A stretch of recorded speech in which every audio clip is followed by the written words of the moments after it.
highly bioavailable to us. But we don't know exactly. It could be a coincidence. It could be an accident. But it's not like most of the protein in milk is casein. The amount of whey protein milk is very small, 0.03%, something like that. Most of the protein products on the market, it's not like measuring apples and apples. You really have to look deeply into what's in them. Yes, well, a lot of them don't happen to mention that they've got calcium caseinate or sodium caseinate until about the third or fourth ingredient.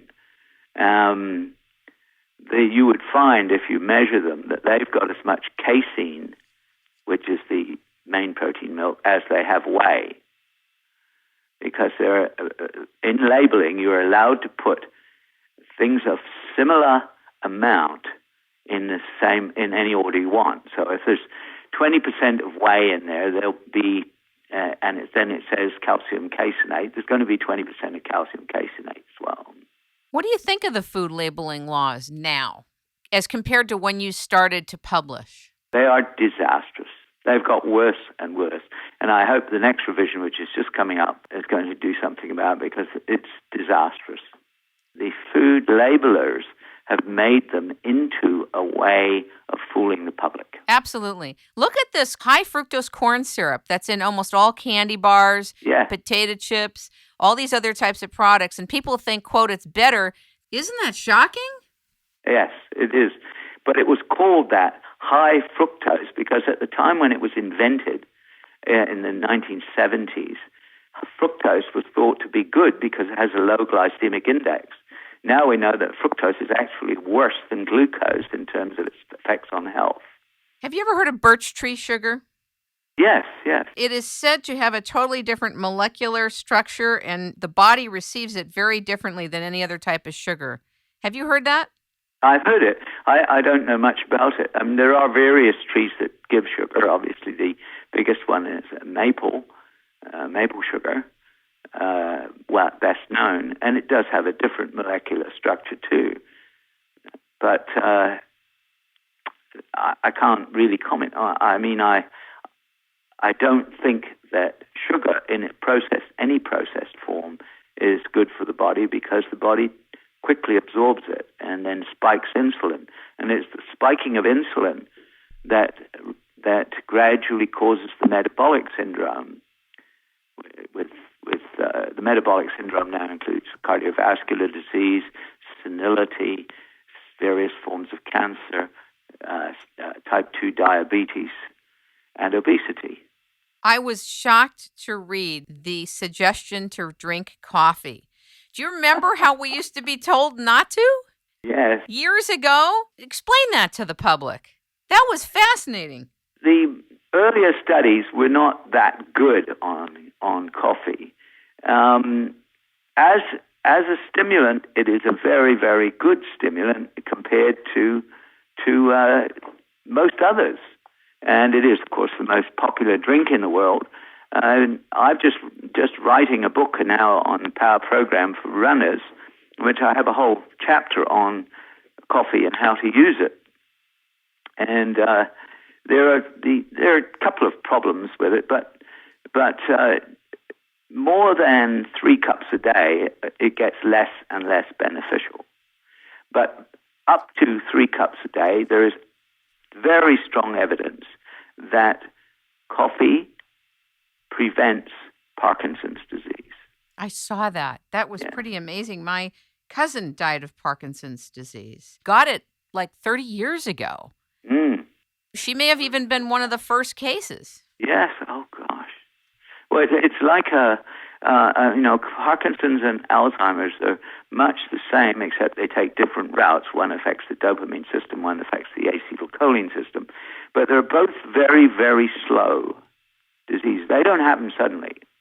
They happen over 30 years. Are you a resveratrol advocate? Yes. Is it true there's different types of resveratrol? Yes, there are several different types. The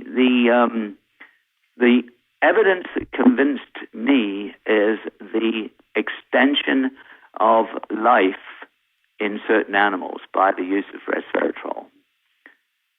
And that's pretty good because now we have the molecular science. Since the genomics started in around about 2000, and then we had the characterization of the human genome in 2003, now we have this genomic science which can pinpoint the molecular effects of resveratrol or any other chemical, and it affects a gene called SIRT1, SIRT1, which is dubbed in genomic circles the longevity gene. And they have now extended the life of the usual model fruit flies, and then lizards and fish and mammals. Aren't there a lot of companies selling it? How do we know what we're supposed to look for when we buy it? Yes, that's a tough one. One of the large pharmaceutical companies has just abandoned a $100 million project to produce a resveratrol drug. It's quite tough. The molecule is quite complex. And the only thing that you can hope for is that you may produce it from, that people produce it from, say, grape skins or something like that, and then it's likely to be the right thing. But most of it's actually produced from a Japanese weed. And what does that mean to us then? Well, I don't know if it's the same molecular structure. I honestly don't. That's why the apples to oranges and digging into the details is very important. It is extremely difficult. And for the public, for me as a biochemist, it is extraordinarily difficult to actually get a substance that is pure and right and the molecular structure is right. And there are thousands. Most people do not know this, but most chemicals are now produced in China and India and Taiwan. When you say chemicals, do you mean any of the health substances, or do you mean supplements? No, I mean everything, including the drugs, including all of our prescription drugs.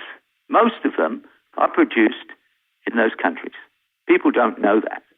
I can see why, can't you? Yes, exactly. It's all about the economy of scale of profit, so that's a way to make that go into the quantum realm. But right now, America and Canada are suffering a shortage of some common antibiotics and other prescription drugs because there is a labor problem and a dispute problem going on in India. Don't you think that with a lot of the problem products that have come out of China, even though people in different countries get this huge economy of scale financially to produce products in China, that when it comes to anything related to products that you're taking or foods, let's say for the animal industry, for the vet industry, to be wary of pharmaceuticals coming out of China? Am I wrong to think that? You're absolutely right. Now, in our newsletter that you can find on colganinstitute.com, I've written about some of the drugs and some of the problems that have now got the American legislature rewriting the rules because some of the drugs, especially the prescription drugs, are not up to standard. I think that's one of the problems that we've seen even with, let's say, dog and cat food. Let alone that other area. At that level, I don't think that there is very much control at all. Not to go in to do a whole thing on this, but the GMO foods and organisms that Monsanto is really trying to own all food and seeds by 2050. Mm-hmm. And my question to you is, are you familiar with the new law that passed? The USDA just granted the genetically modified food industry the opportunity to coexist with organic foods? Yes, I'm pretty much against genetically modified organisms, primarily because when you modify one gene, you can't help but affect other processes.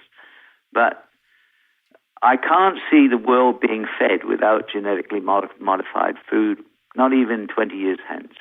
Explain what you mean. Well, we have developed an agribusiness now which depends on very, very precise monocultures. And if you, say, get a genetically modified corn that doesn't get the bugs and various things and doesn't respond to the pesticides that are used to keep other things down, then your yield is going to be much higher And right now, as we're seeing in the Middle